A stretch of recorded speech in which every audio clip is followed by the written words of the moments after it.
ಬಾಂಬರ್ಗಾಗಿ root ಮ್ಯಾಪಿಂಗ್ಗೆ ಇಳಿದಿದ್ದಾರೆ ಈಗ ಪೊಲೀಸರು ಆತನನ್ನು ಪತ್ತೆ ಮಾಡೋದಕ್ಕೆ.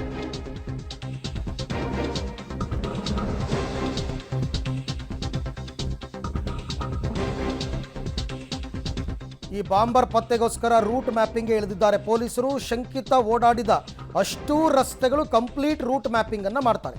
ಬಾಂಬ್ ಬ್ಲಾಸ್ಟ್ ಮತ್ತು ಆಫ್ಟರ್ ಬ್ಲಾಸ್ಟ್ ಬಳಿಕ ಶಂಕಿತ ಬಳಸಿದ ಮುಖ್ಯ ರಸ್ತೆಗಳು ಯಾವ್ಯಾವುದು, ಸಬ್ ರೋಡ್ಗಳು ಯಾವ್ಯಾವುದು, ಇದರ ಕಂಪ್ಲೀಟ್ ರೂಟ್ ಮ್ಯಾಪಿಂಗ್ ಮಾಡ್ತಾರೆ.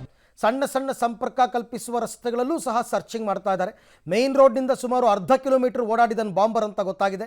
ಬಾಂಬರ್ ಬಳಸಿದ ರಸ್ತೆಗಳಲ್ಲಿ ರೂಟ್ ಮ್ಯಾಪಿಂಗ್ ಮಾಡಿ ಮಾಹಿತಿಯನ್ನು ಕಲೆ ಹಾಕ್ತಾ ಇದ್ದಾರೆ. ಅಂದರೆ ಯಾವ ವಿಚಾರದಲ್ಲೂ ಕೂಡ ನೆಗ್ಲೆಕ್ಟ್ ಮಾಡಬಾರ್ದು, ಯಾವ ಅಂಶಗಳನ್ನು ಬಿಡಬಾರ್ದು.